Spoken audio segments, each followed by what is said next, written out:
Alors le principe de l'homéopathie, donc, qui est décrit dans l'Organon, j'ai refermé ma parenthèse, c'est, il dit que, il prend une image, il dit, quand une armée va au combat, parce qu'on est quand même en Prusse, au XVIIIe siècle, ça castagnait tout le temps, quand une armée va au combat, donc, ils y vont, hein, c'est comme ça, et puis tout à coup, ils entendent l'armée en face, avec ses tambours et ses trompettes, etc. Puis là, ils commencent à flipper.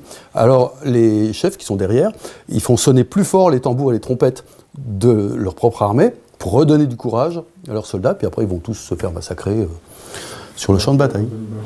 Voilà, dans la joie et la bonne humeur. Et il dit que ça fonctionne comme ça. C'est-à-dire que, par exemple, si quelqu'un a un symptôme de grippe, par exemple, on va envoyer au corps un faux symptôme de grippe. On va envoyer au corps un symptôme de grippe. Et le corps va réagir et répondre et se débarrasser et du symptôme et puis du coup de la grippe qui va avec. Voilà, et c'est ça le fonctionnement de l'homéopathie. Donc effectivement, on est en plein placebo. La puissance de l'esprit et la faculté d'auto-guérison. Hein. Alors, Hahnemann, comme il allait chez ses patients à cheval, comme ça secouait ses médicaments, puis il a finalement découvert le principe de dilution, il a mis ça en relation avec ce qu'il connaissait de Paracels, enfin il y a un tas de trucs comme ça, vous connaissez les feux secrets, vous avez compris, et il y a un tas de choses comme ça, et donc il a défini une façon de préparer les remèdes. Alors c'est vachement bien pour nous, ça consiste à prendre la dilution hahnemannienne, on a une matière première, par exemple une teinture d'absinthe ou n'importe quoi, ou de l'œuf pourri écrasé, ce qu'on veut, quoi, comme ça, dont on fait une teinture mère. Alors la teinture mère, le terme est d'Hahnemann, ça distingue sa teinture avec des plantes fraîches ou des matières fraîches de la teinture phyto de l'époque qui était faite avec des plantes sèches. Voilà. Donc ça, historiquement, c'est un petit rappel historique. Donc on a cette teinture, par exemple, voilà, et on prend une goutte de cette teinture et on la met dans 100 gouttes de solvant. Donc lui, c'est pas du brandy comme Bach, c'est du brandwein, parce que chacun son pays, chacun ses habitudes, et donc de l'alcool, et il dynamise 100 fois, de façon très dynamique,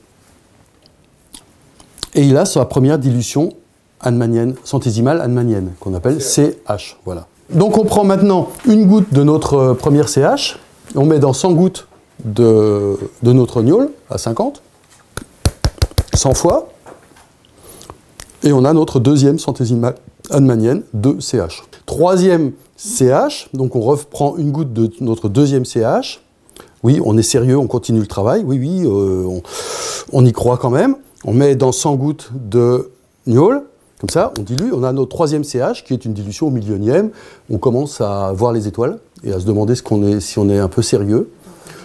Et vous allez voir que si vous pratiquez ça, au bout de plusieurs années, quand vous arrivez vers entre 5 et 9 CH, vous allez toujours vous demander si un jour il ne faudra pas être sérieux et arrêter ces conneries. Parce que vous êtes persuadé de l'effet de l'homéopathie, parce que vous avez beaucoup expérimenté, vous avez fait des centaines de tubes, des centaines de flacons, et des dizaines de personnes ont bénéficié de ça, et que vous savez que ça marche et tout, et à chaque fois que vous le faites, c'est un peu trop pour le cerveau quand même. Parce que, attendez, c'est pas fini. Donc, un 30 CH, 30 flacons. Vous avez 30 flacons.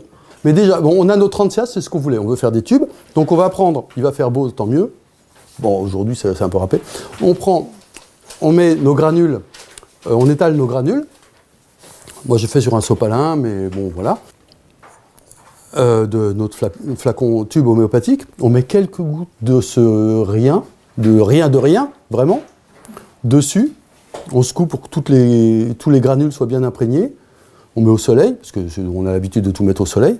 Mais ça, c'est pas dans l'organon, par contre. Et puis, on attend que le rien soit évaporé. Et puis, après, on remet dans le tube. Puis, on se demande si ça a encore marché, parce que franchement, on ne comprend pas comment ça peut fonctionner. Mais voilà.